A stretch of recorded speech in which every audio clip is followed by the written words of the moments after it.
예로부터 우리 조선에는 게으른 놈이 개쓸개 먹으면 용감해진다는 말이 있사옵니다. 그러나 아무리 개쓸개를 먹여도 게으름을 못 고치는 놈이 있었으니 바로 강원도 어느 산골 마을에 살던 만수라는 청년이옵니다. 이 만수라는 자, 본래 타고난 체격은 장정답게 건실하였건만 하루 종일 방에서 뒹굴며 낮잠만 자고 밤만 축내는 것이 일과였지요. 아침이면 어머니가 만수야, 밥 먹어라 하고 부르면 그제서야 부시시 눈을 뜨고는 밥상 앞에 앉아 개걸스럽게 밥을 흘려가며 먹곤 하였답니다.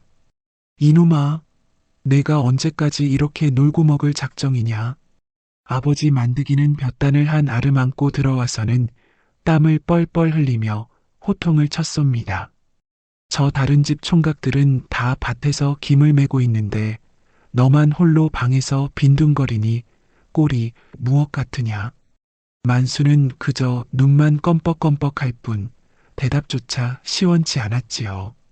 에이, 알겠습니다요. 그러고는 다시 방으로 들어가 누워버리는 것이었습니다. 아버지는 답답해서 가슴을 쳤지만 이미 25이 넘은 아들을 어찌할 수도 없는 노릇이었지요. 마을 사람들의 시선은 더욱 차가웠나이다. 우물가에서 빨래를 하던 아낙네들은 만수가 지나가기만 하면 수군수군 속삭였지요. 저 만수라는 놈, 저게 사내인가 싶어요. 농사철인데도 밭에 나가는 걸 본 적이 없어요. 맞아요. 부모 등골이나 빼먹고 앉았으니 장가라도 제대로 갈 수 있을지. 그 중에서도 마을의 두 처녀, 정옥이와 난양이는 만수를 특히나 못마땅해 했답니다. 어느 날 만수가 배가 고파 정옥이네 집 앞을 서성거리고 있었는데 정옥이가 문득 나와서는 이렇게 말하더이다. 만수 오빠, 뭘 그리 기웃거리세요? 아, 그게 혹시 밥 한 끼만. 밥요? 정옥이가 코웃음을 치며 말하였지요. 일도 안 하는 사람한테 왜 밥을 줘야 해요? 저희 집 밥은 저희 아버지가 땀 흘려 농사지어서 얻은 거예요.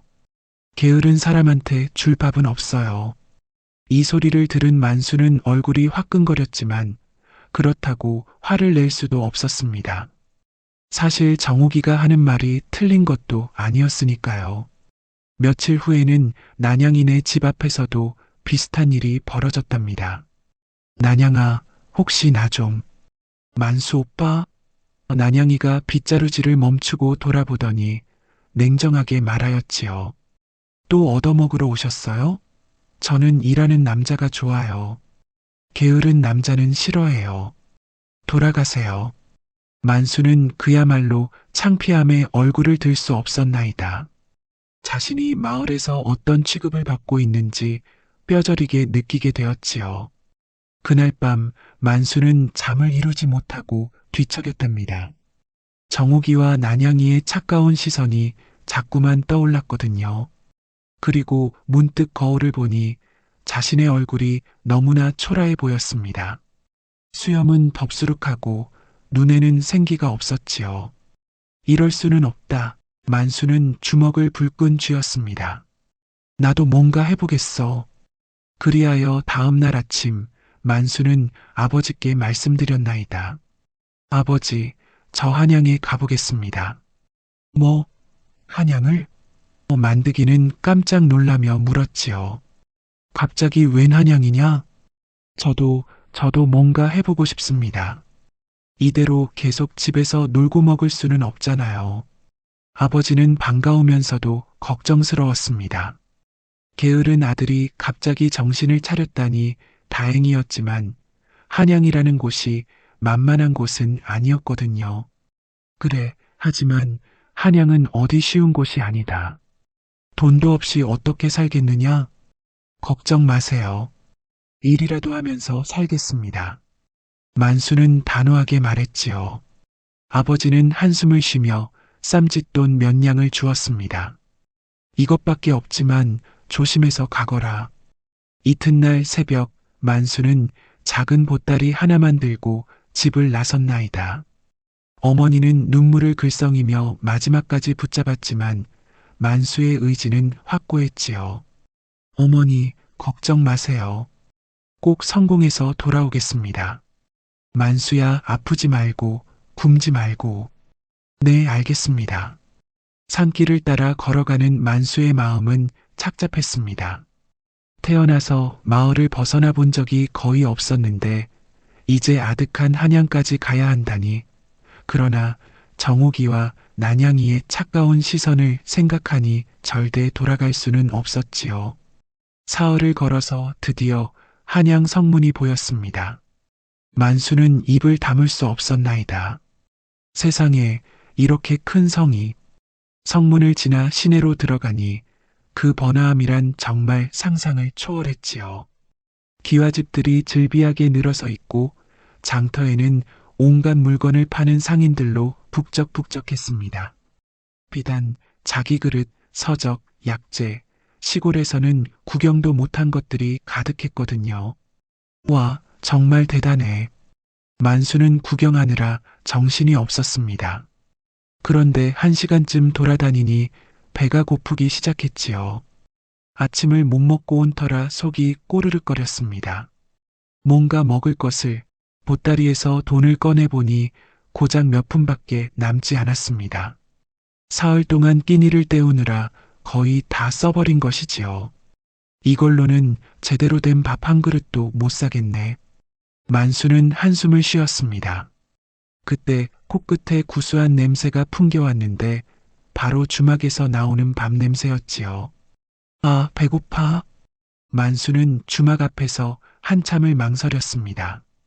들어가서 밥을 시키자니 돈이 부족하고 그렇다고 굶고 있자니 도저히 견딜 수가 없었거든요. 그때 주막 주인장이 나와서 말했나이다.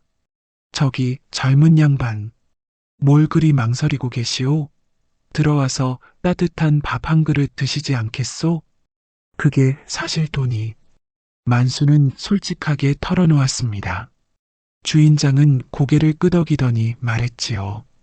그럼 이런 건 어떻소? 우리 주막에서 일을 좀 도와주시면 밥 한 끼 정도는 드릴 수 있소. 정말입니까? 그럼요. 마침 장작이 많이 쌓여 있는데 그걸 패서 정리해 주시면 돼요. 만수는 반가워서 고개를 끄덕였습니다. 비록 일을 해야 하긴 했지만 밥을 얻어먹을 수 있다니 감사한 일이었지요. 주막 뒤편에 가보니 정말로 장작 더미가 산더미처럼 쌓여 있었습니다. 주인장이 도끼를 주며 말했지요. 이걸 다 패서 아궁이 크기로 맞춰주시오. 그럼 저녁 한 끼, 아니 하룻밤 자리까지 제공하겠소. 만수는 도끼를 들고 장작 앞에 섰습니다. 사실 집에서는 이런 일을 해본 적이 거의 없었거든요. 그저 어머니가 해주는 밥만 먹고 살았을 뿐이었지요. 으랏! 처음에는 도끼질이 서툴렀습니다. 장작이 제대로 펴지지도 않고 손에는 금세 물집이 잡혔지요. 하지만 포기할 수는 없었습니다. 배가 고팠고 잠잘 곳도 필요했거든요. 으랏! 으랏! 1시간, 2시간, 시간이 지나면서 만수는 점점 요령을 터득했습니다. 도끼를 쥐는 방법, 힘을 주는 타이밍, 차츰 장작들이 깨끗하게 패지기 시작했지요. 해가 뉘엿뉘엿 지고 나서야 만수는 모든 장작을 다 패었습니다. 온몸은 땀으로 흠뻑 젖었고 손은 거칠어졌지만 이상하게도 기분이 좋았지요. 내가 이런 일을 해내다니. 주인장이 나와서 장작 더미를 보고는 감탄했습니다. 오호, 이거 제법 잘하시는군요. 이렇게 깨끗하게 패놓았으니 약속대로 밥과 잠자리를 제공하겠소. 그날 저녁 만수는 생전 처음으로 자신이 일해서 얻은 밥을 먹었나이다. 보리밥에 된장국, 그리고 김치 몇 쪽이 전부였지만 그 맛이란 꿀보다 달았지요. 이렇게 맛있을 줄이야. 만수는 밥을 한 그릇 뚝딱 비우고 또 한 그릇을 시켰습니다. 주인장도 흐뭇하게 바라보며 밥을 더 가져다 주었지요. 젊은 양반, 내일도 일할 생각 있소? 네, 내일도요? 마침 소금을 한양으로 실어와야 하는데 일꾼이 필요하오. 품삯도 나쁘지 않을 거요. 만수는 고개를 끄덕였습니다. 일을 한다는 것이 이렇게 뿌듯할 줄은 몰랐거든요. 그날 밤 마루에 자리를 펴고 누워서도 만수는 쉽게 잠들 수 없었나이다. 오늘 하루 동안 느낀 것들이 너무나 새로웠거든요. 땀 흘려 일하고 그 대가로 밥을 먹고 자리를 얻는다는 것, 집에서는 당연하게 여겼던 것들이 얼마나 소중한지 처음 깨달았지요. 다음 날 아침부터 만수는 주막일을 도왔습니다. 솥에 불을 떼고 그릇을 닦고 손님들이 쏟은 것을 치우고 비록 힘든 일이었지만 어제처럼 뿌듯함을 느꼈지요. 점심때가 되어 주방에서 밥을 먹고 있는데 주인장이 다가와서 말했나이다. 젊은 양반 궁금한 게 있어. 네, 무엇을 말씀하시는지요? 혹시 고향이 어디시오? 강원도 산골 마을입니다. 그럼 소금은 어디서 구하시오? 바닷가가 멀 텐데. 만수는 고개를 끄덕였습니다. 네, 소금은 보통 장꾼들이 가져와서 팔았습니다. 그런데 값이 그리 비싸지는 않았어요. 얼마나 하던가요? 한 대에 보통 2어푼 정도였던 것 같은데 주인장이 눈을 번뜩였습니다. 2어푼이라고요? 여긴 한 대에 10푼도 넘게 받소? 네, 정말입니까? 만수는 깜짝 놀랐지요. 고향에서는 흔하디흔한 소금이 한양에서는 그렇게 비싸다니. 그럼 소금을 가져와서 팔면 돈을 많이 벌 수 있겠네요? 당연하지요. 하지만 문제는 운반이요. 소금이 무거운 데다가 길이 험해서 쉽지 않거든요. 그래서 값이 비싼 거요. 만수는 생각에 잠겼습니다. 고향에서 소금을 싸게 사서 한양으로 가져와 비싸게 팔면 엄청난 이익을 남길 수 있을 것 같았거든요. 주인장님, 혹시 소금을 많이 사고 싶어 하는 곳이 있습니까? 그야 많지요.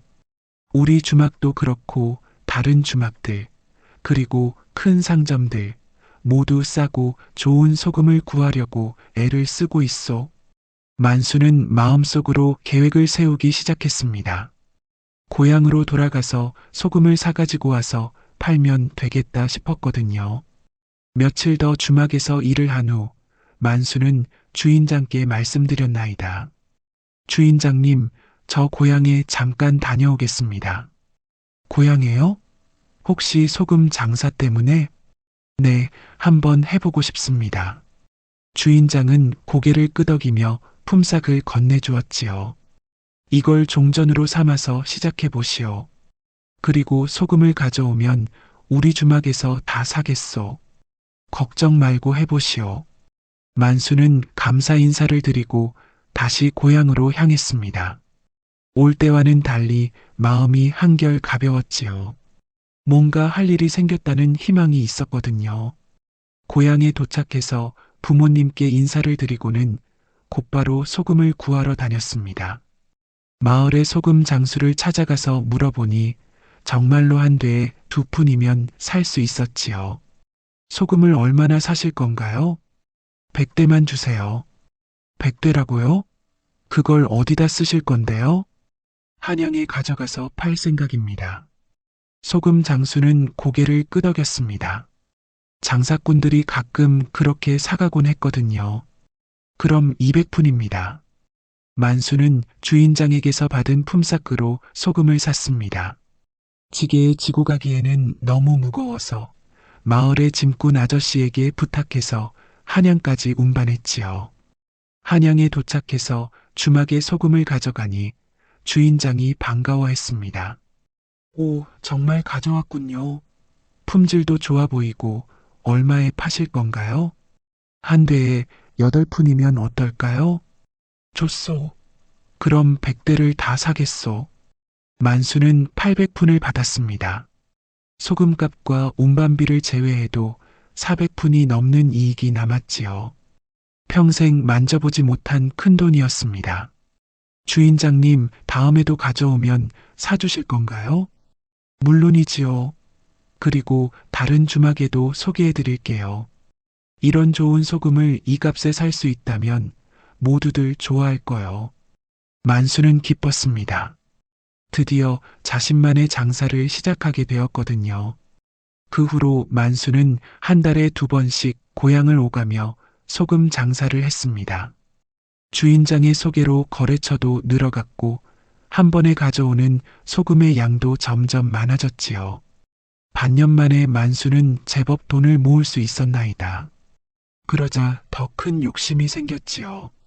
소금뿐만 아니라 다른 물건도 거래해보고 싶었거든요. 어느 날 고향에 내려갔을 때 아버지가 말씀하셨습니다. 만수야, 너 요즘 제법 돈을 버는구나. 네, 아버지. 소금 장사가 잘 되고 있어요. 그런데 정욱이와 난양이가 자꾸 너 이야기를 하더라. 네, 그 애들이요? 응, 너 한양에서 장사한다고 하니까 갑자기 관심을 보이는 것 같더라. 만수는 쓴 웃음을 지었습니다. 전에는 게으르다며 무시했던 처녀들이 이제는 돈을 번다고 하니까 관심을 보인다니 사람의 마음이란 참 요지부동한 것이 아니구나 하는 생각이 들었지요. 하지만 만수는 더 이상 그 처녀들에게 관심이 없었습니다. 한양에서의 생활이 훨씬 흥미로웠거든요. 새로운 사람들을 만나고 새로운 일에 도전하는 것이 즐거웠지요. 소금 장사로 어느 정도 돈을 모은 만수는 더 큰 장사를 꿈꾸기 시작했습니다. 고향의 다른 특산물들도 한양에서 잘 팔릴 것 같았거든요. 어느 날 고향에 갔을 때 만수는 마을 어르신들을 찾아가 여쭈어 보았나이다. 어르신, 우리 마을에서 나는 물건 중에 한양 사람들이 좋아할 만한 게 또 뭐가 있을까요? 글쎄, 우리 마을 꿀은 유명하지 않냐? 그리고 들기름도 질이 좋고, 아, 그것들도 좋겠네요. 또 뭐가 있을까요? 배짜기도 잘하는 아낙네들이 많아서 못이나 삼배 같은 것도 품질이 좋아. 그런데 그런 걸 한양에 가져가서 팔 수 있겠냐? 만수는 눈이 번쩍 뜨였습니다. 꿀, 들기름, 배 모두 한양에서는 비싸게 팔릴 것들이었거든요. 물론입니다. 한양에는 그런 걸 필요로 하는 사람들이 많아요. 이번에는 더 큰 규모로 장사를 시작했습니다. 소금뿐만 아니라 꿀, 들기름, 배까지 함께 가져가서 팔았지요. 처음에는 혼자서 지게를 지고 다녔지만 물건이 많아지자 말과 수레를 사서 운반했습니다. 한양의 거래처들도 점점 늘어갔지요. 주막만이 아니라 큰 상점들, 심지어는 양반집에서도 만수의 물건을 사갔습니다. 이 들기름 품질이 정말 좋습니다. 다음에도 꼭 가져와 주세요. 이 배는 어디서 난 건가요? 결이 고와서 고급 한복 만들기에 안성맞춤이에요. 칭찬을 들을 때마다 만수는 뿌듯했습니다. 자신이 가져온 물건들이 인정받는다는 것이 자랑스러웠거든요. 1년이 지나자 만수는 제법 큰 돈을 모았습니다. 그래서 한양에 작은 점포를 하나 얻어서 정식으로 상점을 차렸지요. 간판에는 만수상회라고 쓰고 고향에서 가져온 물건들을 진열해 놓았습니다. 어서 오세요. 강원도에서 직접 가져온 싱싱한 특산물이에요. 만수는 손님들에게 친절하게 물건을 소개했습니다. 농민의 아들답게 소박하고 정직한 성품이 손님들의 마음을 끌었지요. 사장님, 정말 정직하게 장사하시네요. 다른 데서는 이런 품질에 이 값으로 안 팔아요. 감사합니다. 저는 고객님들이 만족하셨으면 좋겠어요. 이런 식으로 만수의 상점은 날로 번창했습니다. 소문이 소문을 낳아서 멀리서도 손님들이 찾아올 정도였지요. 2년째가 되자 만수는 더 큰 점포로 이사를 했습니다. 그리고 일꾼들도 몇 명 고용해서 본격적인 상회를 운영하기 시작했지요. 만수 상단이라는 이름으로 전국 각지에서 물건을 들여와 팔았습니다. 강원도의 특산물뿐만 아니라 전라도의 쌀, 경상도의 어물, 충청도의 곡식까지 온갖 좋은 물건들을 취급했지요. 그러자 만수의 명성이 한양 전체에 퍼지기 시작했습니다. 만수 상단 주인? 아, 그 젊은 상인 말인가? 정직하고 품질 좋은 물건만 취급한다고 소문난 그 사람? 맞아요. 처음에는 시골에서 온 무명의 청년이었는데 몇 년 만에 이렇게 큰 상단을 일으켰다고 해요. 대단하네요. 요즘 같은 세상에 그런 사람이 있다니. 만수는 성공했습니다. 더 이상 게으른 청년이 아니었지요. 이제는 한양에서 손꼽히는 상인이 되었습니다. 그러던 어느 날 고향에서 편지가 왔나이다. 아버지께서 쓰신 편지였는데 내용인 즉슨 이랬습니다. 만수야, 너 소식이 마을에까지 들려왔다. 한양에서 큰 상인이 되었다고 하니 아버지로서 정말 자랑스럽다. 그런데 정욱이와 난양이가 자꾸 너를 보고 싶다고 하는구나. 둘 다 아직 시집을 안 갔는데 혹시 내가 돌아오면. 편지를 읽은 만수는 복잡한 마음이 들었습니다. 전에 자신을 무시했던 처녀들이 이제는 자신에게 관심을 보인다니 사람의 마음이란 정말 변하기 쉬운 것이구나 하는 생각이 들었지요. 하지만 만수에게는 더 큰 야망이 있었습니다. 이제 막 시작인 것 같았거든요. 더 큰 장사를, 더 넓은 세상을 경험해 보고 싶었지요. 그 무렵 만수는 새로운 기회를 엿보고 있었습니다. 청나라와의 교역이 점점 활발해지고 있었는데 만약 그 교역에 참여할 수 있다면 엄청난 이익을 남길 수 있을 것 같았거든요. 하지만 청나라와의 교역은 아무나 할 수 있는 것이 아니었습니다. 조정의 허가가 있어야 했고 그러려면 높은 사람들과의 연줄이 필요했지요. 어떻게 하면 그런 기회를 잡을 수 있을까? 만수는 고민에 빠졌습니다. 그러던 중에 뜻밖의 기회가 찾아왔나이다. 어느 봄날 만수는 새로운 거래처를 찾기 위해 한강가를 따라 걷고 있었습니다. 강변에는 버들이 파랗게 돋아나고 복사꽃이 화사하게 피어 있었지요. 상인으로서 바쁜 생활을 하다 보니 이런 경치를 구경할 시간도 별로 없었는데 오랜만에 여유로운 마음으로 거닐 수 있었습니다. 그런데 다리를 건너가던 중에 갑자기 살려주세요 하는 비명소리가 들려왔습니다. 만수가 놀라서 소리나는 쪽을 보니 강물에 두 사람이 빠져서 허우적거리고 있었지요. 어머니, 어머니. 한 여인이 강물에 빠진 나이든 부인을 구하려고 애쓰고 있었는데 자신도 물에 빠져서 위험한 상황이었습니다. 만수는 주저하지 않았습니다. 옷을 벗어던지고 강물로 뛰어들었지요. 잠깐만요. 제가 도와드릴게요. 물살이 제법 센 편이었지만 만수는 젊고 건장했기 때문에 헤엄을 칠 수 있었습니다. 먼저 나이든 부인을 안전한 곳으로 끌고 가고 그 다음에 젊은 여인도 구했지요. 헉, 괜찮으세요? 만수가 숨을 헐떡이며 물었습니다. 나이든 부인은 의식을 잃은 상태였고 젊은 여인은 눈을 뜨지 못한 채 어머니를 부르고 있었지요. 어머니, 어머니, 정신 차리세요. 그때서야 만수는 그 여인이 눈이 보이지 않는다는 것을 알았습니다. 하지만 그 얼굴은 참으로 곱디구었지요.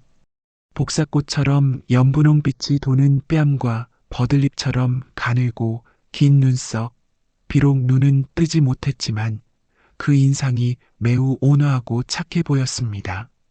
저 혹시 의원을 알고 계세요? 이분이 많이 약해 보이시는데. 의원이요? 젊은 여인이 당황해했습니다. 저희는 의원을 부를 돈이 없어요. 만수는 마음이 아팠습니다. 돈이 없어서 의원을 부르지 못한다니 자신이 상인으로 성공해서 넉넉하게 사는 것과는 너무나 다른 현실이었지요. 걱정 마세요. 제가 의원을 불러드릴게요. 하지만 저희가 어떻게 그 돈을, 그런 건 나중에 생각해요. 지금은 이 어머님이 중요하잖아요. 만수는 근처에서 의원을 찾아와 나이 든 부인을 진찰하게 했습니다.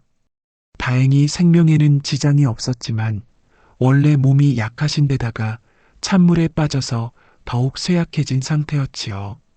약을 지어서 며칠 드시면 괜찮아지실 겁니다. 다만 따뜻하게 하시고 충분히 쉬셔야 해요. 의원이 처방전을 써주고 갔습니다. 만수는 젊은 여인에게 말했지요. 어디 사세요? 집까지 모셔다 드릴게요. 감사합니다. 하지만 저희 집은 너무 초라해서 그런 건 상관없어요. 어서 가시죠.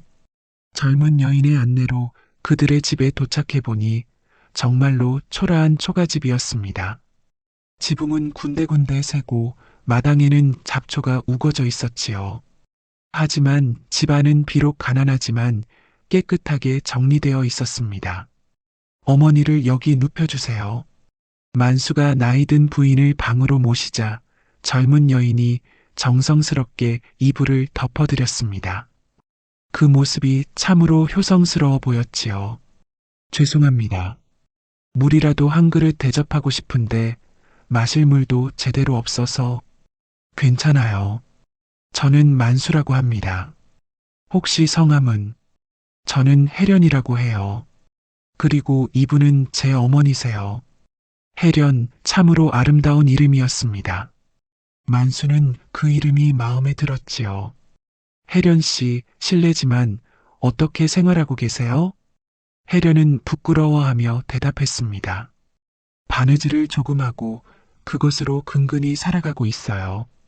어머니가 편찮으셔서 일을 많이 못하시거든요. 만수는 마음이 아팠습니다. 눈이 보이지 않는 딸이 홀로 어머니를 모시고 사는 형편이 얼마나 어려울지 짐작할 수 있었거든요. 혜련 씨, 이 약값과 치료비는 제가 내겠습니다. 그리고 만수는 주머니에서 돈을 꺼내려고 했는데 혜련이 손을 내저었습니다. 안 됩니다. 이미 충분히 도움을 받았어요. 더 이상은. 하지만 지금 당장 필요하시잖아요.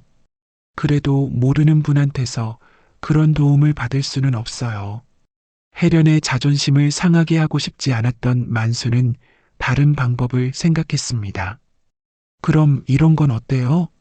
혹시 바느질을 잘하신다면 저희 상회에서 필요한 옷들을 맡겨드릴 수 있어요. 물론 품삯은 제대로 드리고요. 혜련의 눈이 번뜩 밝아졌습니다. 정말로 그럴 수 있을까요? 물론이에요. 실력만 좋으시면 일은 얼마든지 있거든요. 만수는 혜련에게 시험 삼아 간단한 바느질을 부탁했습니다. 며칠 후 혜련이 완성해온 옷을 보고는 깜짝 놀랐지요. 이걸 정말 혜련 씨가 하신 거예요? 바늘땀이 고르고 정밀해서 눈이 보이지 않는 사람이 했다고는 믿기 어려울 정도였습니다. 오히려 시중의 유명한 바느질 장인들보다도 더 훌륭했지요. 네, 어머니께서 어릴 때부터 가르쳐 주셔서 조금 할 줄 알아요. 조금이라뇨? 이건 정말 예술 작품이에요. 그 후로 만수는 정기적으로 혜련에게 바느질을 맡겼습니다. 혜련도 일정한 수입이 생기자 한결 마음이 놓인 듯 했지요. 어머니의 병세도 점차 회복되어 가고 있었습니다.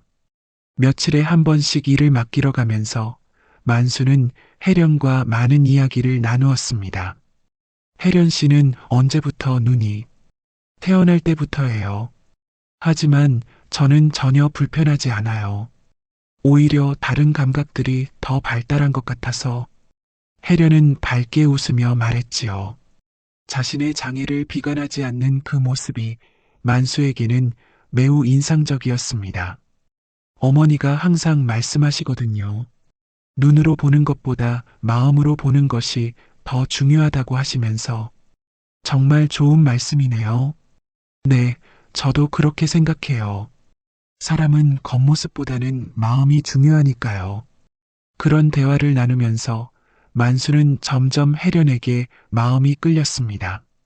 비록 눈은 보이지 않았지만 그녀의 순수하고 착한 마음씨가 느껴졌거든요. 또한 혜련도 만수를 좋아하게 되었습니다. 처음에는 고마운 마음이었는데 대화를 나누면서 만수의 따뜻하고 성실한 성품을 알게 된 것이지요. 만수님은 정말 좋은 분이세요. 저 같은 사람을 이렇게 도와주시고 무슨 말씀을 하세요. 제가 오히려 혜련 씨한테서 많은 것을 배우고 있어요. 저한테서요? 네, 어떤 상황에서도 긍정적으로 생각하는 법이라든지 진짜 중요한 것이 무엇인지 깨닫게 해주시거든요. 이런 식으로 두 사람은 서로에게 특별한 감정을 느끼기 시작했습니다. 만수와 혜련이 서로에게 마음을 품게 된 지 몇 달이 지났을 무렵 뜻밖의 일이 벌어졌나이다. 어느 날 만수가 상회에서 장부를 정리하고 있는데 화려한 복장을 한 관리 하나가 들어왔습니다. 만수 상회의 주인이 계십니까? 네, 제가 만수입니다. 무슨 일로 오셨는지요? 형조판서 대감께서 뵙고 싶어 하십니다. 지금 당장 따라오시기 바랍니다. 만수는 깜짝 놀랐습니다. 형조판서라면 조선에서 손꼽히는 고위 관료였거든요. 그런 분이 자신 같은 상인을 왜 부르시는 건지 도통 알 수가 없었지요. 혹시 제가 무슨 잘못을? 아닙니다. 좋은 일로 부르시는 겁니다. 서둘러 오시지요. 만수는 급히 옷을 갈아입고 형조판서의 저택으로 향했습니다. 가는 길에 마음이 조마조마했지요. 아무리 좋은 일이라고 해도 그런 높은 분을 만난다는 것이 긴장되었거든요. 형조판서의 저택은 정말 크고 화려했습니다. 수많은 하인들이 오가고 정원에는 온갖 기와이초가 피어 있었지요. 만수는 그 규모에 압도당했습니다. 차량채로 안내되어 들어가니 위엄있게 생긴 노인이 앉아 있었습니다. 바로 형조판서 윤대감이었지요. 아, 만수 상인이 왔구나. 어서 앉아라. 예, 대감마님. 만수는 공손하게 절을 올리고 자리에 앉았습니다. 내 소문을 들어보니 참으로 훌륭한 상인이더구나. 몇 년 만에 이렇게 큰 상회를 일으켰다니 감탄할 일이다. 과찬이십니다. 아니다. 요즘 같은 세상에 그런 사람이 흔하지 않지. 특히 정직하고 성실하게 장사한다는 평이 자자하니 더욱 귀한 일이다. 대감의 칭찬에 만수는 몸둘 바를 몰랐습니다. 그런데 오늘 널 부른 것은 다른 이유가 있다. 네, 무슨 말씀이신지요? 청나라와의 교역 이야기를 들어봤느냐? 만수의 눈이 번뜩 뜨였습니다. 바로 자신이 그토록 원하던 기회였거든요. 네, 들어봤습니다. 하지만 아직 기회가 없어서. 그래, 청나라 교역은 아무나 할 수 있는 것이 아니다. 조정에 특별한 허가가 있어야 하지. 하지만 내 같은 유능한 상인이라면 충분히 자격이 있다고 본다. 만수는 가슴이 두근거렸습니다. 정말 꿈에 그리던 기회가 눈앞에 펼쳐지고 있었거든요. 하지만 조건이 있다. 네, 말씀하세요. 내 딸과 혼인을 해야 한다. 만수는 머리가 하얗게 되었습니다. 결혼? 그것도 대감의 딸과? 제가 감히. 내 딸 소희는 올해 20살이다. 아직 시집을 안 갔는데 마땅한 사위감이 없어서 고민이었지. 그런데 내 이야기를 들어보니 참으로 훌륭한 청년이더구나. 그때 문이 열리며 한 여인이 들어왔습니다. 바로 소희였지요. 정말로 아름다운 여인이었습니다. 비단 같은 검은 머리칼과 달처럼 하얀 피부, 그리고 버드립 같은 가는 허리, 그야말로 천하절색이라 할 만했지요. 아버님 부르셨어요? 응, 소희야.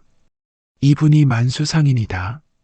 소희는 만수를 보고 살짝 미소를 지었습니다. 그 미소는 정말로 아름다웠지요. 처음 뵙겠습니다. 만수는 어쩔 줄 몰라 했습니다.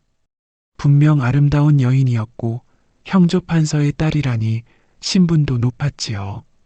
더구나 청나라 교역권까지 준다니 모든 면에서 완벽한 조건이었습니다. 하지만 만수의 마음속에는 해련이 있었거든요. 대감마님, 이런 큰 은혜를 어떻게 받아들여야 할지. 은혜라니 무슨 소리냐? 이건 서로에게 도움이 되는 일이다. 너는 청나라 교역으로 더 큰 상인이 될 수 있고 내 딸은 좋은 남편을 얻는 것이니까. 대감은 만수의 어깨를 두드리며 말했지요. 물론 급하게 결정할 일은 아니다. 충분히 생각해 보거라. 하지만 이런 기회는 다시 오지 않을 수도 있다는 것을 명심해라. 만수는 머리가 복잡했습니다. 집으로 돌아가는 길에 내내 고민에 빠져 있었지요. 한편으로는 큰 기회였습니다. 청나라 교역권을 얻으면 상상할 수 없을 정도의 부를 축적할 수 있을 거였거든요. 더구나 형조판서의 사위가 된다면 사회적 지위도 크게 높아질 것이었지요. 하지만 다른 한편으로는 혜련이가 떠올랐습니다.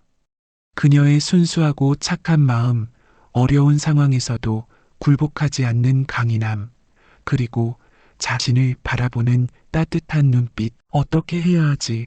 집에 돌아가서도 만수는 잠을 이루지 못했습니다. 침상에 누워서 천장만 바라보며 고민했지요. 다음 날 만수는 혜련을 만나러 갔습니다. 혜련은 언제나처럼 밝게 맞아주었지요. 만수님, 어서 오세요. 오늘은 얼굴이 좀 어두워 보이시는데 무슨 걱정이라도 있으세요? 역시 혜련은 눈이 보이지 않아도 사람의 기분을 잘 알아차렸습니다. 혜련 씨, 혹시 제가 질문을 하나 해도 될까요? 네, 물론이에요. 만약에 말이에요. 어떤 사람이 큰 기회를 얻을 수 있는데 그 대신 소중한 것을 포기해야 한다면 어떻게 해야 할까요? 혜련은 잠시 생각하더니 대답했습니다. 그 소중한 것이 무엇인지에 따라 다를 것 같아요. 만약 그것이 정말로 자신에게 가장 중요한 것이라면 기회를 놓치더라도 지켜야 한다고 생각해요. 그런데 그 기회가 정말 큰 것이라면요? 기회는 또 올 수 있어요. 하지만 진정으로 소중한 것은 한 번 잃으면 다시 찾기 어려우니까요. 혜련의 말이 만수의 가슴에 깊이 박혔습니다. 그날 밤 만수는 결심했습니다. 하지만 그 결심을 실행에 옮기기까지는 또 다른 일들이 벌어져야 했나이다. 며칠 후 만수가 혜련의 집을 방문했을 때 뜻밖의 일이 벌어졌습니다. 혜련 씨?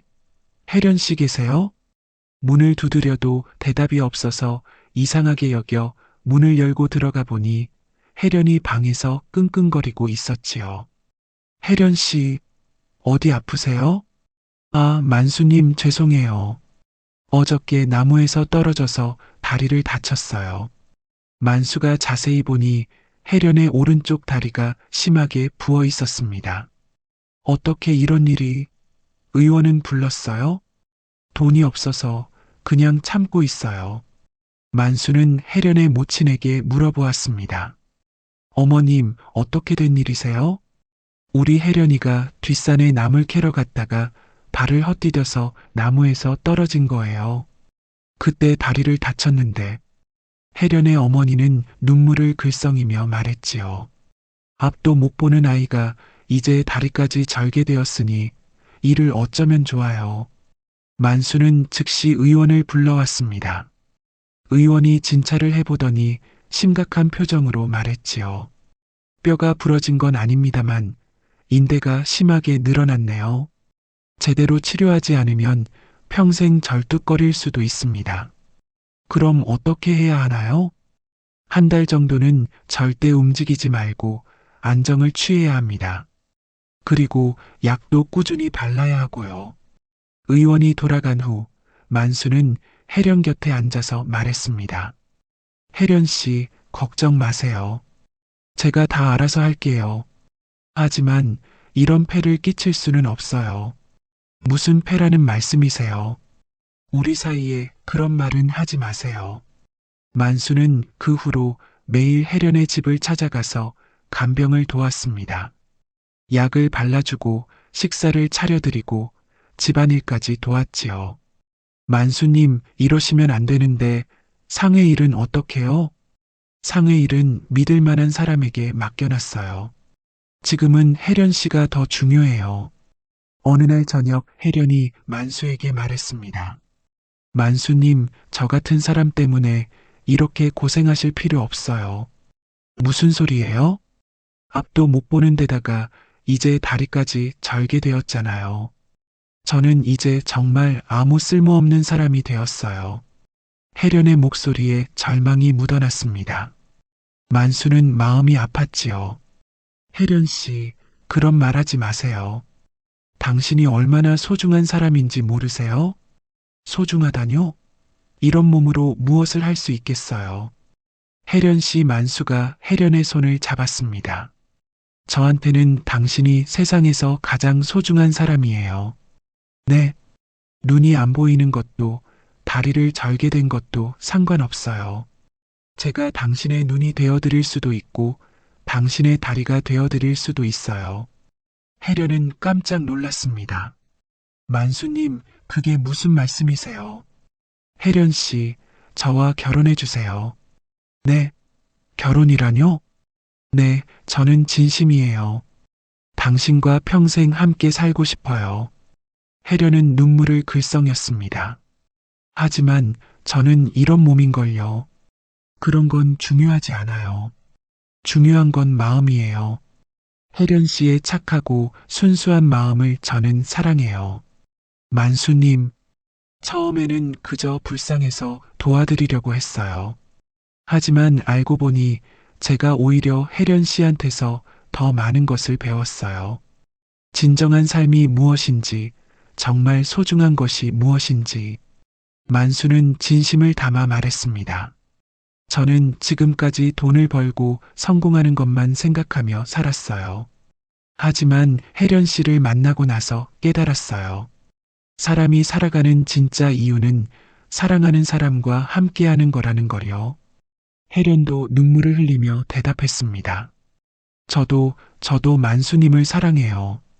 하지만 만수님은 성공한 상인이시잖아요. 저 같은 사람과 결혼하시면 그런 걱정은 하지 마세요. 제가 선택하는 거니까요.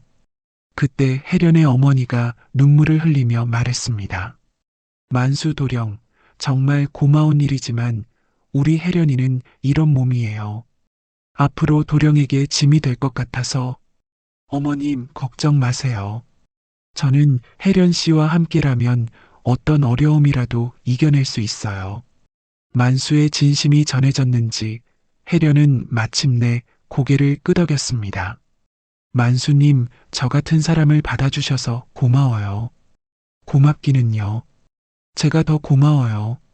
하지만 만수는 아직 형조판서 대감의 제안을 거절하지 못한 상태였지요. 그것이 가장 어려운 일이었습니다. 다음 날 만수는 형조판서 대감을 찾아갔습니다. 마음을 단단히 먹고서 말이지요. 대감마님, 지난번에 말씀하신 일에 대해서 그래. 결심이 섰느냐? 죄송합니다. 대감마님. 저는 그 제안을 받아들일 수 없겠습니다. 대감의 표정이 굳어졌습니다. 무슨 말이냐? 이런 좋은 기회를 거절한다고? 네, 저에게는 이미 마음을 정한 사람이 있습니다. 누구냐? 어느 집 교수인가? 그냥 평범한 여인입니다. 대감이 화를 냈습니다.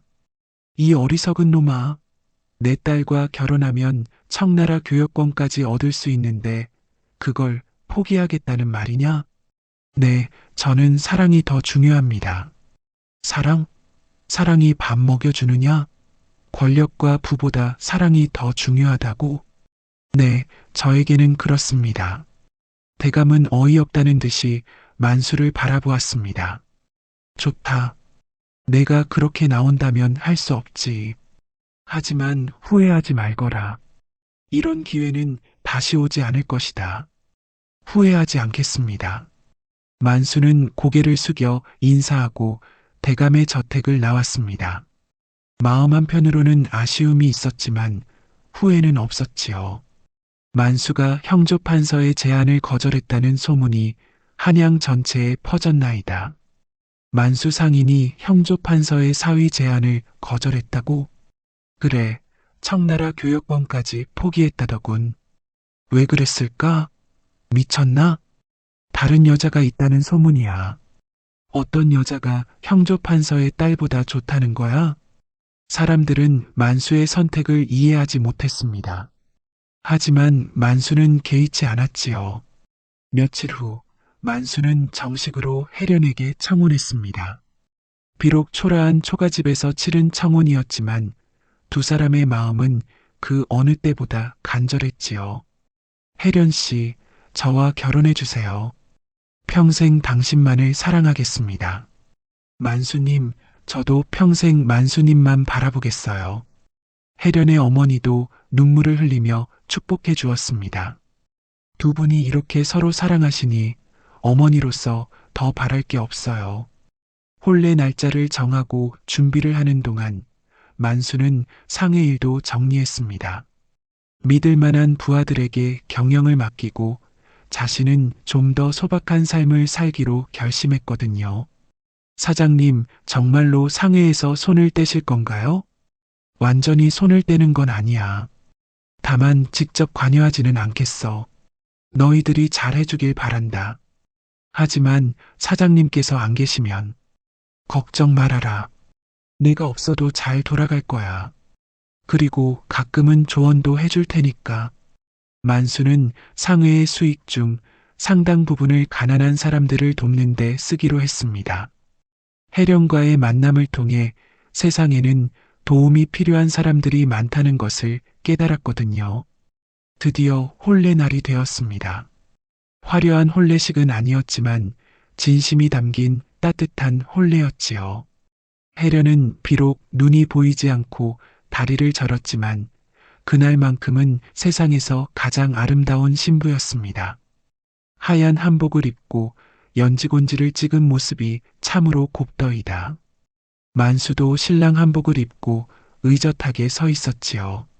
몇 년 전만 해도 게으른 청년이었던 그가 이제는 성숙한 남성이 되어 있었습니다. 신랑 신부 서로 절을 올려라. 혼례를 주관하던 어른이 말하자 두 사람은 서로를 향해 깊은 절을 올렸습니다. 그 절에는 평생을 함께 하겠다는 다짐이 담겨 있었지요. 혼례가 끝난 후 동네 사람들이 축하해 주었습니다. 만수야, 정말 좋은 부인을 얻었구나. 네, 고맙습니다. 혜련아, 너도 좋은 남편을 만났어. 평생 행복하게 살아라. 네, 감사합니다.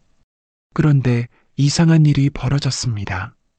혼례 다음 날부터 만수의 상해로 주문이 폭주하기 시작한 것이지요. 만수 상인의 의리를 본받고 싶어서 거래하러 왔습니다. 돈보다 사랑을 택한 분이라니 정말 훌륭하십니다. 이런 분과 장사하면 속지 않을 것 같아요. 사람들은 만수의 선택을 듣고 오히려 그를 더욱 신뢰하게 되었던 것입니다. 권력과 부보다 사랑을 택한 그의 인품을 높이 산 것이지요. 결과적으로 만수의 상해는 이전보다 더욱 번창하게 되었습니다. 비록 청나라 교역권은 얻지 못했지만 더 많은 사람들의 신뢰를 얻게 된 것이지요. 며칠 후 만수는 해령과 함께 고향으로 내려갔습니다. 부모님께 며느리를 소개하고 앞으로의 계획을 말씀드리려고 했거든요.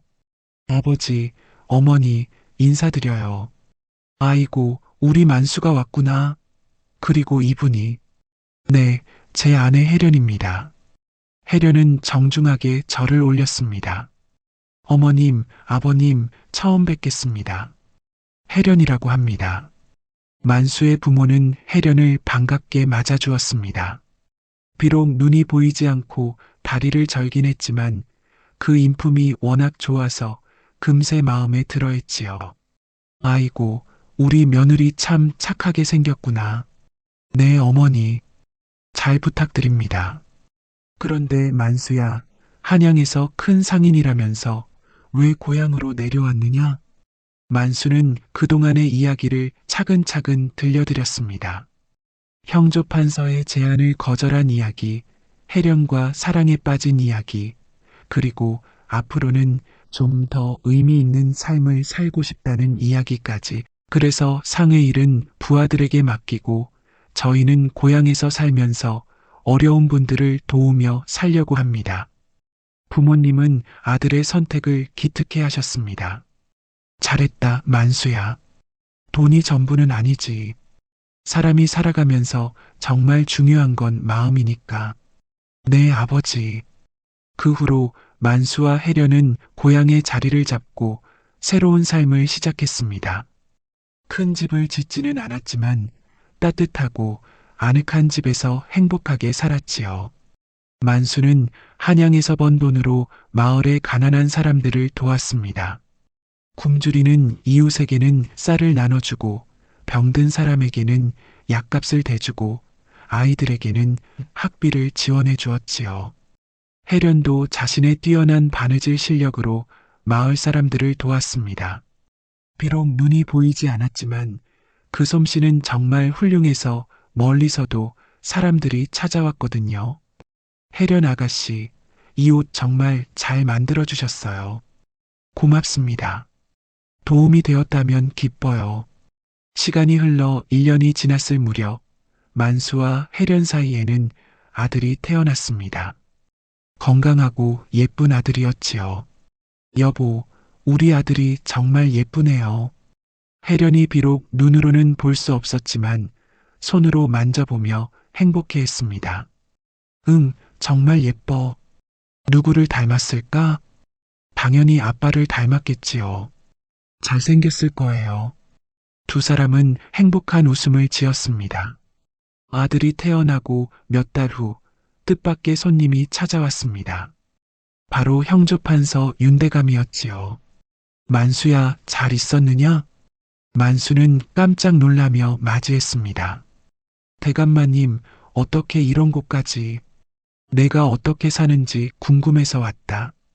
대감은 만수의 집을 둘러보고 해련과 아들을 만나보았습니다. 이분이 그 유명한 부인이구나. 네, 제 아내 해련입니다. 해련은 정중하게 절을 올렸습니다. 처음 뵙겠습니다. 대감마님. 그래, 소문대로 훌륭한 부인이구나.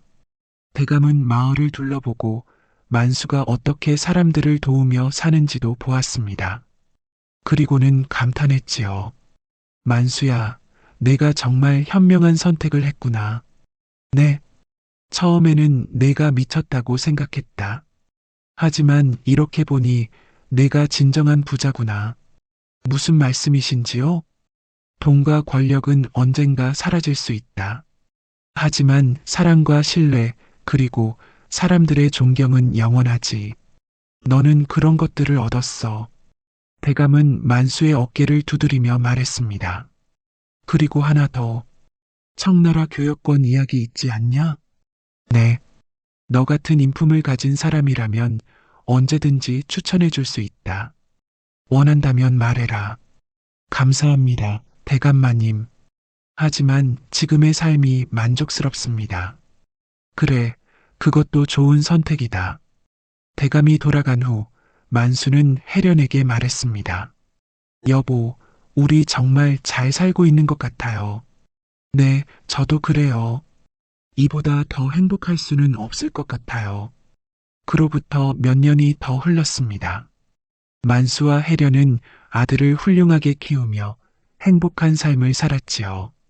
마을 사람들에게는 없어서는 안 될 소중한 존재가 되었습니다. 어느 날 정옥이와 난양이가 만수를 찾아왔습니다. 전에 만수를 무시했던 그 처녀들이었지요. 만수야, 안녕? 아, 정옥이야, 난양아. 잘 있었니? 응, 우리 이야기 들었어? 무슨 이야기? 우리 둘 다 아직 시집 못 갔어. 만수는 씁쓸한 미소를 지었습니다. 그래, 좋은 인연을 만나게 될 거야. 만수야, 혹시, 뭘? 아니야, 아무것도 아니야. 정옥이와 난양이는 무언가 말하려다가 그만두었습니다. 만수가 이미 행복한 가정을 꾸리고 있는 것을 보고는 자신들의 어리석음을 깨달았던 것이지요. 그날 저녁 혜련이 만수에게 물었습니다. 여보, 오늘 온 분들이 예전에 여보를 좋아했던 사람들인가요? 어떻게 알았어? 목소리에서 느껴져요. 아쉬워하는 기색이. 그래도 난 당신이 최고야. 저도 여보가 최고예요. 두 사람은 서로를 바라보며 미소 지었습니다. 비록 혜련의 눈은 보이지 않았지만 마음으로는 서로를 완전히 보고 있었거든요. 세월이 더 흘러 만수는 40이 되었고 아들도 훌륭한 청년으로 자랐습니다. 아들은 부모의 가르침을 받아 착하고 성실한 청년이 되었지요. 아버지, 저도 장사를 배우고 싶어요. 그래. 하지만 장사에서 가장 중요한 건 무엇인지 알고 있니? 네, 정직과 신뢰죠. 맞다. 그리고 하나 더. 돈보다 중요한 것이 있다는 걸 잊지 마라. 네, 아버지. 만수는 아들에게 자신의 경험담을 들려주었습니다. 어떻게 게으른 청년에서 성공한 상인이 되었는지, 그리고 어떻게 진정한 사랑을 찾았는지, 아버지의 인생에서 가장 잘한 선택이 뭐라고 생각하니? 어머니와 결혼하신 것이요. 맞다. 사람이 살아가면서 가장 중요한 건 사랑하는 사람과 함께하는 거란다. 그렇게 만수는 아들에게 인생의 참된 가치를 가르쳤습니다. 마을 사람들은 만수의 가족을 보며 이렇게 말했습니다. 만수네 집을 보면 적선지가 필요여경이라는 말이 무엇인지 알 것 같아. 맞아. 선을 쌓은 집안에는 반드시 경사가 있다더니 정말 그런 것 같아. 만수가 어려운 사람들을 도우니까 하늘이 복을 내려주시는 거야. 그래. 그리고 부부가 서로 사랑하고 아들도 효성스러우니 더 바랄 게 없지. 이렇게 만수의 이야기는 마을 사람들 사이에서 전설처럼 전해졌습니다. 게으른 청년이 성실한 상인이 되고 권력과 부보다 사랑을 택해서 결국 진정한 행복을 찾았다는 이야기였지요. 그리고 그 이야기의 교훈은 이러했습니다. 사람은 태어날 때부터 정해진 운명대로 사는 것이 아니다. 자신의 의지와 노력으로 얼마든지 달라질 수 있다. 그리고 진정한 행복은 돈이나 권력이 아니라 사랑하는 사람과 함께 선한 삶을 사는 데 있다. 만수는 마침내 깨달았습니다. 자신이 한양에 나가서 큰 상인이 된 것도 중요했지만 더 중요한 것은 혜련을 만나 사랑을 배우고 진정한 삶의 가치를 깨닫게 된 것이라는 걸 말입니다. 그렇게 만수와 혜련은 평생을 함께하며 행복하게 살았다고 전해집니다. 이것이 바로 게으른 만수의 깨달음이라는 이야기였나이다. 옛사람들이 말하길 하늘은 스스로 돕는 자를 돕는다 하였거니와 만수의 이야기가 바로 그것을 보여주는 것이 아니겠습니까? 게으르기만 하던 청년이 자신의 잘못을 깨닫고 노력하여 성공하였고 더 나아가 진정한 사랑까지 찾았으니 참으로 하늘의 도움을 받은 것이라 하겠지요.